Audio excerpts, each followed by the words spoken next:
মধ্যপ্রাচ্যের আকাশে এখন যুদ্ধের দামামা। ইসরায়েলি নাগরিকদের ফোনে আসা একটি রহস্যময় মেসেজ, আমরা আসছি। রাতের আকাশে তাকিয়ে অনেক কিছু দেখবে, পুরো বিশ্বকে নাড়িয়ে দিয়েছে। ইরানের এই মনস্তাত্ত্বিক যুদ্ধ এবং তাদের হাতে থাকা অত্যাধুনিক রুশ চীনা প্রযুক্তির সমীকরণ ইসরায়েলকে এমন এক পরিস্থিতির মুখে ফেলেছে যে খোদ মোসাদের সাবেক প্রধান স্বীকার করেছেন তারা দুবার হামলা করতে গিয়েও পিছু হটছে। আজকের ভিডিওতে আমি 4টি মূল কারণ বিশ্লেষণ করব কেন ইরান এখন অপরাজেয়, এবং শেষ পর্যন্ত জানাবো সেই ভয়ঙ্কর প্ল্যান জেট সম্পর্কে, যা শুনলে আপনার গায়ের লোম খাড়া হয়ে যাবে।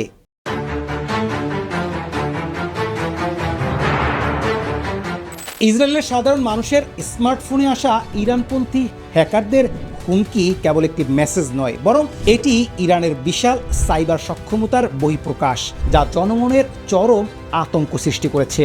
এর সমান্তরালে ইরান প্রথমবারের মতো মোতায়েন করছে চীনের তৈরি 3D আকাশ নজরদারি সিস্টেম JWAEW রাডার। এটি এমন একটি প্রযুক্তি যা একযোগে শত শত টার্গেট ট্র্যাক করতে পারে এবং 400 কিলোমিটার দূর থেকে শত্রুর যে কোনো স্টেলথ বিমান বা ড্রোনকে শনাক্ত করে ফেলে। নিজস্ব স্যাটেলাইট সাপোর্ট থাকায় এই রাডারকে জ্যাম করা প্রায় অসম্ভব, যা ইসরায়েলের F-35 বিমানের মতো অদৃশ্য ফাইটারগুলোর জন্য জমদূত হয়ে দাঁড়িয়েছে।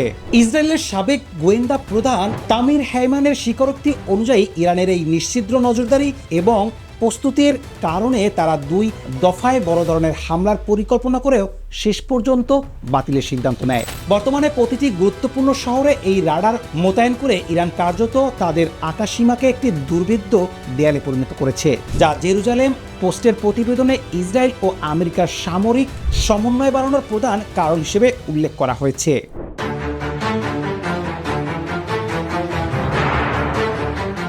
ইরান তাদের মাটির নিচের গোপন বাংকার থেকে বের করে এনেছে খাইবার 4 এবং ঘাদার 10 মতো এমন সব মিসাইল যা বর্তমানে বিশ্বের যে কোনো প্রতিরক্ষা ব্যবস্থাকে বৃদ্ধাঙ্গুলি দেখাতে সক্ষম। খাইবার 4 মিসাইলটি প্রতি ঘন্টায় 19,500 কিলোমিটার বেগে 3,000 কিলোমিটার দূরের লক্ষ্যবস্তুতে নিখুঁতভাবে আঘাত হানতে পারে, যার গতি নিয়ন্ত্রণ করা প্রায় ধ্বংস করা IDF এর অ্যারো সিস্টেমের পক্ষেও অসম্ভব। অন্যদিকে ঘাদার 10 হলো পৃথিবীর প্রথম মিসাইল যা মাঝ আকাশে গিয়ে স্থির হয়ে দাঁড়িয়ে থাকতে পারে এবং সেখান থেকে যে কোনো দিকে বাঁক পরিবর্তন করে আঘাত হানতে পারে। বিশেষজ্ঞরা মনে করছেন রাশিয়া বা চীনের প্রযুক্তিগত সহায়তায় তৈরি এই মিসাইলগুলো ইসরায়েলের পারমাণবিক স্থাপনাগুলোর জন্য সরাসরি হুমকি। হাইমানের মতে আয়াতুল্লাহ খামেনির কৌশলী অবস্থান এবং এই মিসাইলগুলোর বিধ্বংসী ক্ষমতা দেখে ইসরায়েল কমান্ডোররা পিছিয়ে হটতে বাধ্য হয়েছেন। ইরানের তেল ডিপোতে রহস্যময় আগুন এবং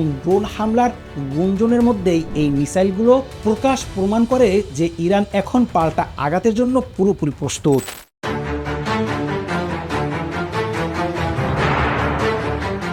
ইরানের আকাশসীমায় রাশিয়ার তৈরি MiG-29 এবং Su-35 সিরিজের আধুনিক স্টেলথ যুদ্ধবিমানের উপস্থিতি ইসরায়েল ও আমেরিকার কপালে দুশ্চিন্তার ভাঁজ ফেলে দিয়েছে। মাত্র কয়েক মাস আগে সরবরাহ হওয়া এই বিমানগুলোর উচ্চ গতি এবং ডগ ফাইটিং সক্ষমতায় বিশ্বের যে কোনো আধুনিক ফাইটারকে চ্যালেঞ্জ জানাতে পারে। ইরানের নিজস্ব ক্ষেপণাস্ত্র উৎপাদন লাইনের সঙ্গে এই রুশ বিমানগুলোর সমন্বয় ইসরায়েলি বিমান বাহিনীকে আকাশেই ধ্বংস করে দেওয়ার সক্ষমতা রাখে। তামির হাইমানের সাক্ষাৎকারে উঠে এসেছে আমেরিকা ইরানের উপর কিছু সিম্বলিক বা প্রতীকী হামলা চালিয়ে পরিস্থিতি শান্ত রাখতে চাইলেও ইসরায়েল নিজস্ব বড় পদক্ষেপ নিতে চাইছিল, কিন্তু Su-35 এর মতো বিধ্বংসী আকাশ সুরক্ষা দেখে আর সেই সুযোগের ঝুঁকি নিতে পারেনি। চীন ও রাশিয়ার সরাসরি প্রযুক্তিগত সাহায্য ইরানকে মধ্যপ্রাচ্যের সামরিক ভারসাম্যের শীর্ষে নিয়ে গেছে, যা নেতানিয়াহুর সরকারের পারমাণবিক কর্মসূচি ঠেকানোর পরিকল্পনাকে কার্যত ভেঙে দিয়েছে। এবার আসি ইসরায়েলের ব্যর্থ হামলার পরিকল্পনা এবং রহস্যময় প্ল্যান জেট নিয়ে।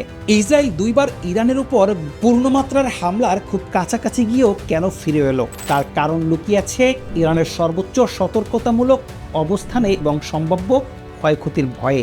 ইসরায়েলি গোয়েন্দা সংস্থাগুলো বুঝতে পারছে যে ইরানের তেল ডিপো বা ল্যাবে সাইবার হামলা চালিয়ে ছোটখাটো বিশৃঙ্খলা তৈরি করা সম্ভব হলেও সরাসরি যুদ্ধে ইরান এখন অনেক বেশি শক্তিশালী। হেইমানের দাবি অনুযায়ী ভুল হিসাব নিকাশ এবং ইরানের পাল্টা প্রস্তুতির কারণে তারা বড় ধরনের পরাজয় এড়াতেই পিছু হটছে। আর এখানেই সামনে আসে ইরানের সেই গোপন প্ল্যান জেড। এই পরিকল্পনার আওতায় ইরান তাদের কয়েক হাজার মিসাইল, ড্রোন এবং আকাশে দাঁড়িয়ে থাকা গাদার মিসাইলের একযোগে সম্মিলিত আক্রমণ চালাবে ইসরায়েলের প্রতিটি বিমানবন্দর এবং হ্যাঙ্গারের উপর।